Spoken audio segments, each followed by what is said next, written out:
Yes! 14:45.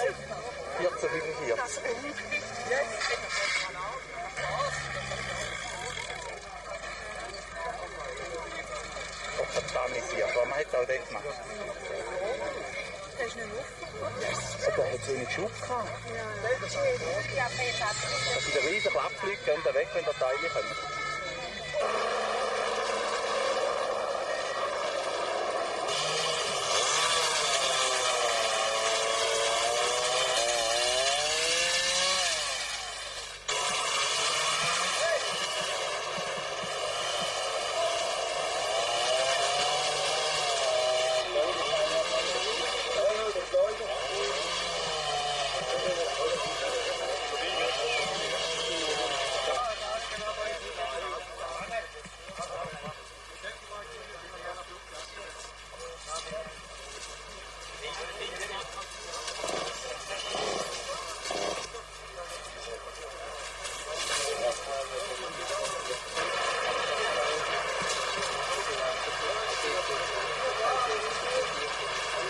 Captain ��𝗲 and his co-pilot in the cockpit for a short trip over Mont Blanc with 130 passengers on board.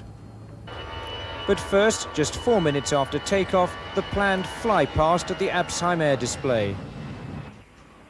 To begin with, the low-level pass with undercarriage down went smoothly. But then, the moment when the crowds realised something was seriously wrong. They could clearly hear the twin engines screaming as the captain desperately tried to gain height.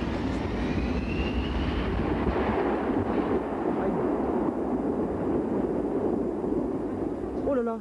Oh yeah. Oh no, oh no, oh no, oh no, oh no. 5 seconds after the final impact, the fuel tanks ruptured and the forest became an inferno. Rescue teams on their way to the scene were amazed to find dazed survivors making their way clear of the burning wreckage. Many said they owed their lives to the automatic emergency chutes. The chutes inflated normally, automatically, but they didn't come out straight because of the trees, more at a 30 or 40 degree angle. Many of us did, like me, get 2 yards down the chute and then we fell to the ground. In local hospitals, the injured described their struggle to survive. My husband got stuck by a branch while on the chute, and I got stuck behind him, and the people jumped over us. Nobody said anything, only don't panic, get out, get out.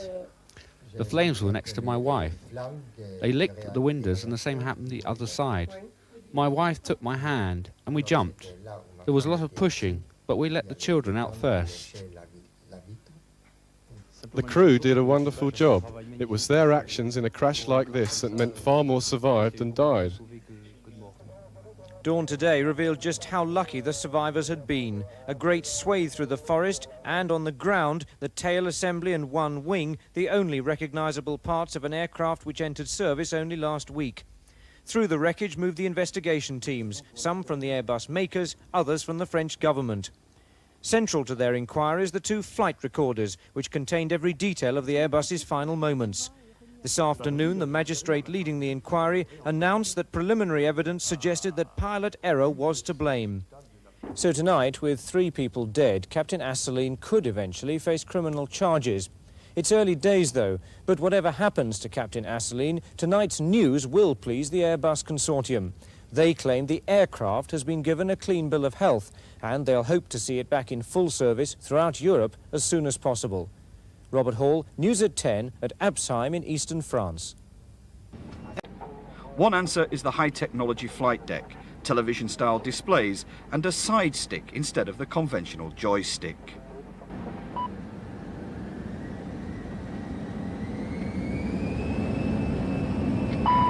In fact, this is the first jet airliner to be flown with computers. The pilot still controls the plane, for example, lowering and raising its flaps, but through a computer, controlled by the side stick. There are other new technologies in the plane, like horizontal tail fins made of lightweight carbon fibre. But it's the computerized control system that's really new. Plane makers call it fly-by-wire, and Airbus intend to install it on their new jumbo jet. Back in the fuselage, the test engineer monitors the computer, keeping the plane inside its flight envelope, In effect, its safety zone. And fly-by-wire is, in fact, something which produces safety for passengers. For instance, with this airplane, you cannot stall, you cannot go into dangerous flight envelope, you cannot exceed the normal flight envelope without a warning, and also an automatic recovery if the pilot is doing nothing. 𝗔𝗶𝗿 put the fly-by-wire system through its paces for us, banking 60 degrees and pulling back into a steep climb. So look, I bank and I pull completely backwards, so you may feel some effort there, still there. And when I release the stick, look, automatic recovery of the airplane. You see it? The computer brings the plane out of the dangerous maneuver and back to the straight and level. This airplane. This airplane may be technologically ahead of its American competitors, like the Boeing 737, but will it sell? In the end, airlines will buy something which is cheap and effective. You can't just say this is new technology, isn't it incredibly impressive? They won't buy new technology unless it's good business sense. And Airbus has got to prove to them that it is that. At the moment, the advantages Airbus is delivering, put it just ahead of the market, but not by an awful lot, because America is delivering old technology which is efficient at very low prices. And the market difference is not tremendous, so Airbus does have to fight here. The only A320s flying are full of test electronics. In commercial versions, passengers will sit 6 abreast across a single aisle, much the same as in other short-range planes.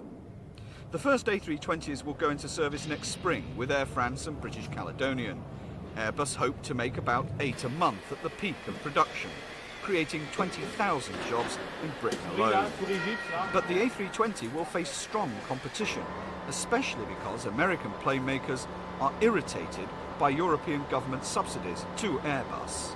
They will be attacking through every method they know, through government pressure and through trying to use the general agreement on tariffs and trade, because they maintain that the European governments and Airbus have infringed this international agreement. They have yet to prove that they have done, but they are going to be attacking from now until kingdom come. So long as Airbus exists, I think they will be on the attack.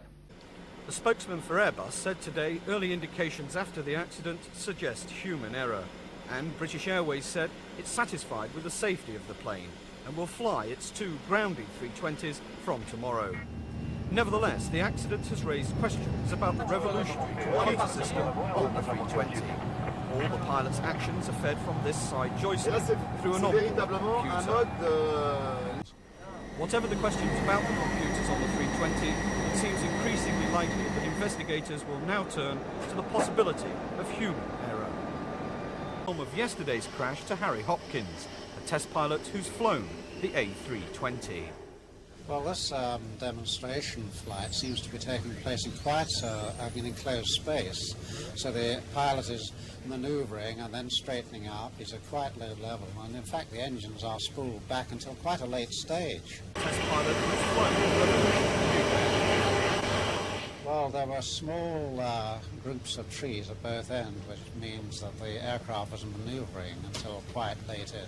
It had some bank angle on, got close to the ground, was levelling out, but the engine still seemed to be fairly spooled back, and then flying parallel to the ground with very little change of engine note for a few seconds. And it was only just those second or two before it hit the trees that we actually... Would you have taken a plane that low with passengers? I think that is a very leading question, but with my knowledge of the aircraft, remember I've only flown it for a very brief period of time, certainly not. I couldn't criticise this particular software and say that it's unreliable. I think that should be made clear. All I can say is that I don't know how reliable it is. But I would certainly be wary of building a system that totally depends on software and will essentially crash the aircraft if the software fails.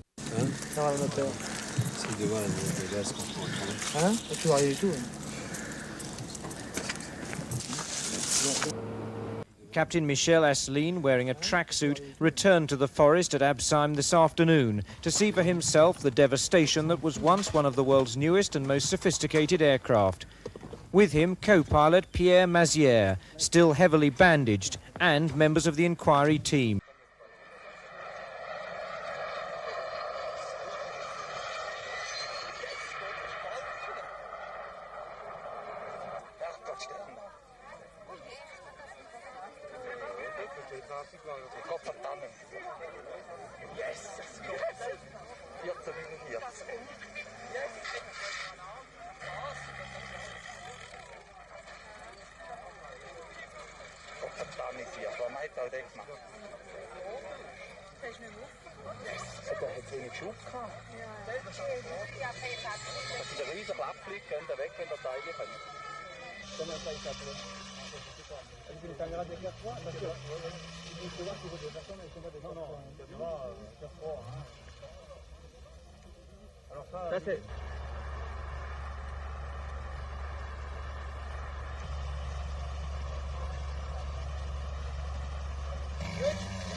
L'équipage a fait tout à fait son travail, les gens qui ont sorti, je suis sorti le dernier.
Monsieur Asselineau, aucune déclaration aujourd'hui. 6 mois ferme, vous y attendiez. Aucune déclaration aujourd'hui. Quand est-ce qu'on aura une réponse alors? Aucune déclaration aujourd'hui. Conforme au contenu, je pense que chacun dans le cours du procès a compris ce qu'il voulait comprendre. Pour nous, les victimes, la preuve n'a jamais été apportée de manière ferme et définitive de la culpabilité de Michel Asselineau. Le doute continue de planer. Les grands absents qu'on a désignés pendant le procès, ils sont toujours absents, en l'occurrence DGAC et Airbus Industrie. Et que pour nous, le pilote porte le chapeau. L'A320, dans cette affaire, à mon opinion et à l'opinion d'Air France, j'en suis sûr, n'est absolument pas en cause.